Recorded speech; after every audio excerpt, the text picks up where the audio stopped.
Os principais clubes do mundo se juntaram e criaram a Superliga da Europa. Esse campeonato europeu que seria disputado entre os gigantes do futebol mundial. Mas isso já está dando para lá do que falar. Hoje a gente vai falar um pouquinho sobre a European Super League.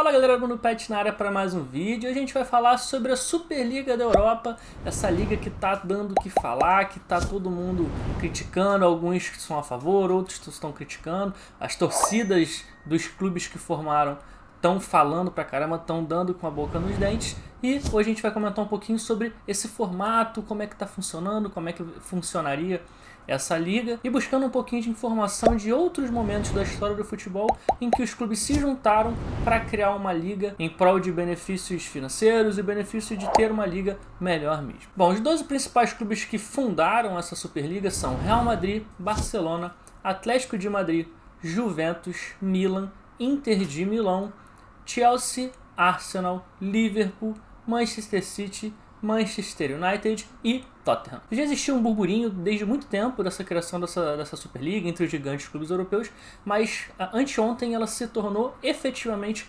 oficial, com o Florentino Pérez dando entrevistas, com o próprio André Agnelli também da Juventus também falando e confirmando com documentação oficial a formação dessa liga.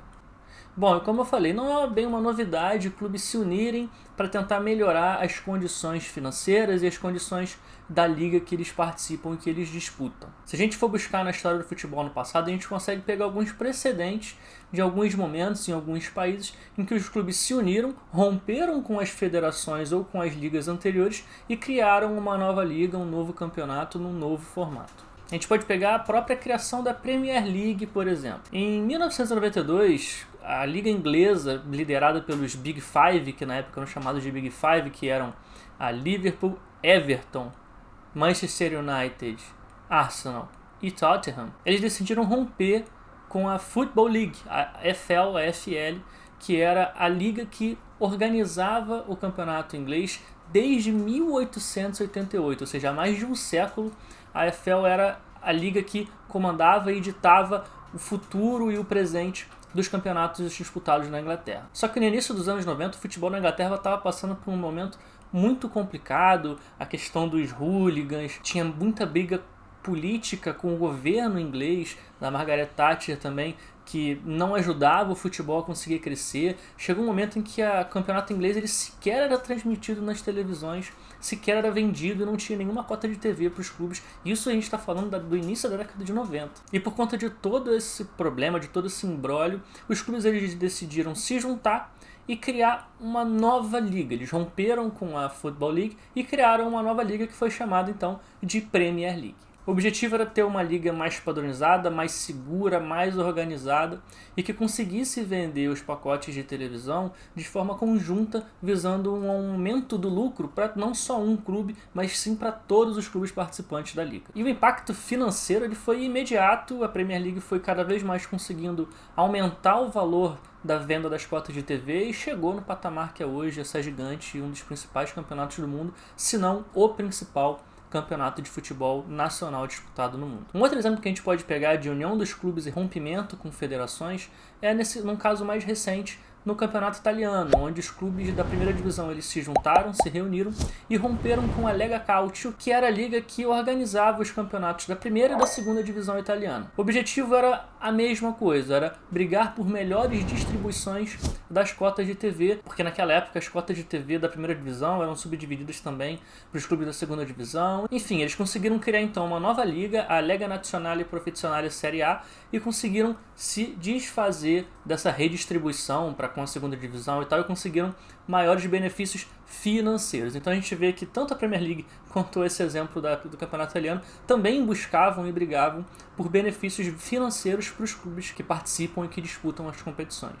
E até no Brasil a gente teve um caso também interessante, bem mais recente, em 2015, 2016, quando foi criada a Primeira Liga. Flamengo, Fluminense, Internacional, Grêmio, Cruzeiro, Atlético Mineiro, Curitiba e Atlético Paranaense, também junto com outros clubes de menor expressão, como o Avaí, eles se juntaram e decidiram criar a Primeira Liga.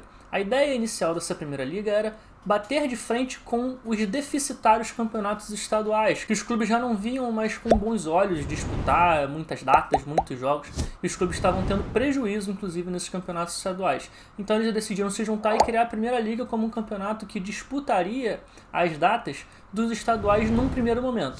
Num segundo momento, se essa Primeira Liga conseguisse ganhar força e crescer, seria uma frente forte à própria CBF, e aí, de repente, uma organização de um Campeonato Brasileiro, de uma Copa do Brasil, separado das federações.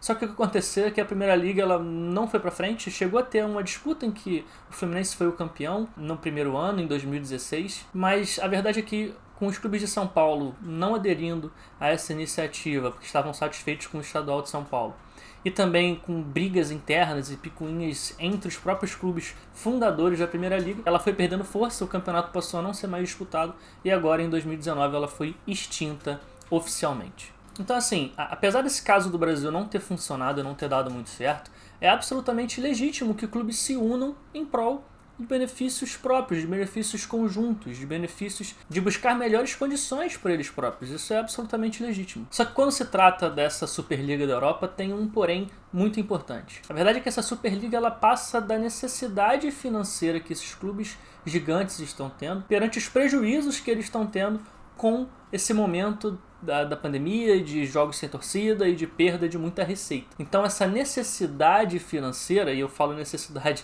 entre aspas porque é muito mais uma ganância do que uma necessidade, fez com que esses clubes se juntassem para criar a Superliga. E aí o porém é o seguinte, esses clubes fundadores eles jamais seriam retirados da Superliga, eles não teriam nenhum tipo de rebaixamento e eles não correriam nenhum risco de repente não se classificarem para essa competição europeia, o que é absolutamente maluco, sem sentido, porque você tira e perde completamente a essência do futebol, que é a competitividade. Então não teria meritocracia para clubes se classificarem e disputarem, não teria mais aquelas histórias fantásticas e surpreendentes de um Nottingham Forest sendo campeão da Champions 2 vezes seguidas, ou então o Porto agora mais recente, em 2003, 2004. Essas histórias elas seriam impossíveis de acontecer nessa Superliga da Europa, porque esses clubes teriam muito mais dificuldade de conseguir se classificar para essa Superliga, enquanto outros clubes jamais perderiam os seus postos dentro da competição. Só que esses clubes que fundaram a Superliga, eles se esquecem que o futebol é cíclico. Se não fosse o dinheiro russo do Abramovich, por exemplo, o Chelsea muito provavelmente não faria parte desse grupinho. Assim como o Manchester City também provavelmente não faria parte desse clubinho se não fosse o dinheiro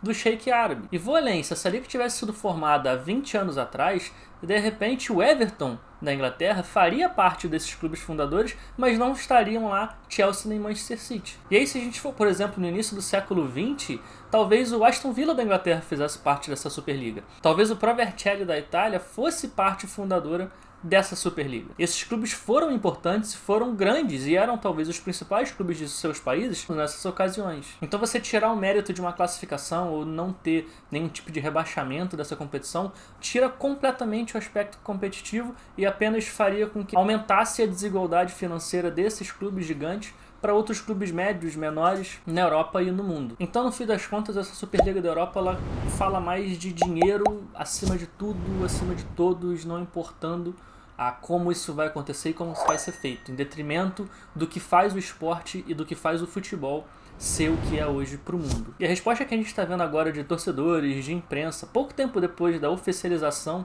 dessa Superliga, é extremamente negativa. A gente está vendo a torcida do Chelsea pedindo para o Chelsea sair, inclusive já estão falando que o Chelsea pode ser o primeiro clube a efetivamente sair da Superliga. O próprio Manchester City também já tem um burburinho de que pode sair. O Barcelona, o presidente do Barcelona parece que já falou que se a torcida não quiser, eles não vão participar. Enfim, tá parecendo que a Superliga vai acabar sendo um caso muito mais próximo do que foi a Primeira Liga brasileira, do que foi a Premier League, por exemplo, na Inglaterra. Bom, vamos ver como é que vai se desenrolar essa história. A tendência é que realmente, pelo que a gente está vendo com as últimas notícias recentes, é que essa Superliga ela acabe não indo para frente, não se desenvolvendo. E os torcedores estão mostrando mais uma vez o tamanho da força que tem dentro de seus clubes. Bom, então é isso, galera. Não se esqueça de curtir esse vídeo, compartilhar ele em todas as suas redes sociais e ativar o sininho de notificações para você ficar ciente sempre que sair um vídeo novo aqui no canal. Não se esqueça de comentar aqui embaixo o que você acha da Superliga e a gente pode entrar aqui num debate, num bate-papo